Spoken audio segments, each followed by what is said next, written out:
সনদে জালিয়াতি, সংসদের স্পিকারের সহধর্মিণী দিলারা হাফিজের মৃত্যু, দেশে জ্বালানি সরবরাহ নিশ্চিত করতে সরকারের কঠোর নজরদারি এবং বিকল্প উৎসের উপর জোর দিচ্ছে। নেপালের সাবেক প্রধানমন্ত্রী গ্রেপ্তার, পারমাণবিক স্থাপনায় হামলা, যুক্তরাষ্ট্র ও ইরানের মধ্যে উত্তেজনা আবারও বেড়েছে। হাউসে বাইডেন ট্রাম্প সিদ্ধান্ত, ড্রোন হামলা, 3বার কমার পর বাংলাদেশে আবারও স্বর্ণের দাম বৃদ্ধি পেয়েছে। 2026-এ চেন্নাই সুপার কিংসের হয়ে প্রথম 2 সপ্তাহ মিস করতে পারেন MS ধোনি। কেন আবার ইংল্যান্ডে দলে ফিরছেন? ইউটারের দুঃখজনক পারফরম্যান্স দেখা গেছে। শুনছিলেন সংবাদ শিরোনাম, এবার জানাবো বিস্তারিত।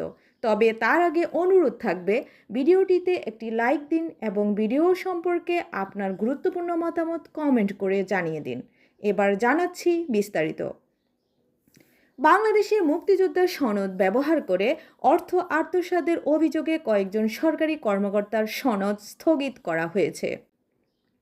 জাতীয় সংসদের স্পিকারের সহধর্মিণী দিলারা হাফিজের মৃত্যুতে দেশে গভীর শোক প্রকাশ করা হয়েছে। দেশে জ্বালানি সরবরাহ নিশ্চিত করতে সরকার কঠোর নজরদারি এবং বিকল্প উৎসের উপর জোর দিচ্ছে। নেপালের সাবেক প্রধানমন্ত্রী গ্রেপ্তার। নেপালের সাবেক প্রধানমন্ত্রী কেপি ওলি বিক্ষোভ দমনে জড়িত থাকার অভিযোগে গ্রেপ্তার হয়েছেন।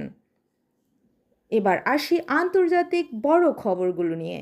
ইরানের বুশেহর পারমাণবিক বিদ্যুৎ কেন্দ্রে 10 দিনের মধ্যে 3য় দফা হামলার ঘটনা ঘটেছে। এই ঘটনার ফলে মধ্যপ্রাচ্যে নিরাপত্তা নিয়ে নতুন করে উদ্বেগ তৈরি হয়েছে।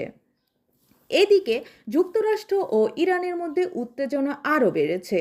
যুক্তরাষ্ট্র প্রায় 10,000 সেনা পাঠানোর বিষয়টি বিবেচনা করছে বলে জানা গেছে। হোয়াইট হাউসে বাইডেন ট্রাম্প সিদ্ধান্ত। ডোনাল্ড ট্রাম্পের স্বাক্ষরযুক্ত ডলার নোট চালুর প্রক্রিয়া শুরু হয়েছে হোয়াইট হাউসে। এটি মার্কিন রাজনীতিতে বড় আলোচনার জন্ম দিয়েছে।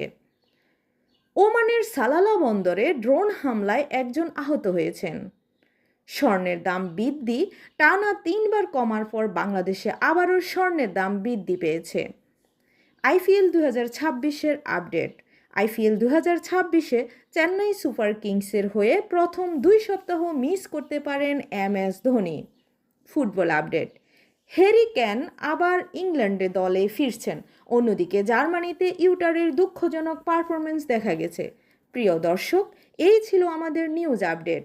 দেশের বর্তমান পরিস্থিতি এবং এই বড় বড় ঘটনাগুলো নিয়ে আপনাদের মতামত আমাদের জন্য খুবই গুরুত্বপূর্ণ।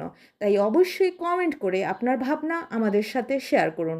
ভিডিওটি ভালো লাগলে ফেসবুক ও ইনস্টাগ্রামে শেয়ার করে অন্যদের দেখার সুযোগ করে দিন। নিয়মিত খবরের আপডেট পেতে আমাদের চ্যানেলটি সাবস্ক্রাইব করে বেল আইকনটি ক্লিক করে রাখুন। আগামী নিউজ দেখার আমন্ত্রণ জানিয়ে আজ এখানেই বিদায় নিচ্ছি। সবাই ভালো থাকুন, সুস্থ থাকুন। আল্লাহ হাফেজ।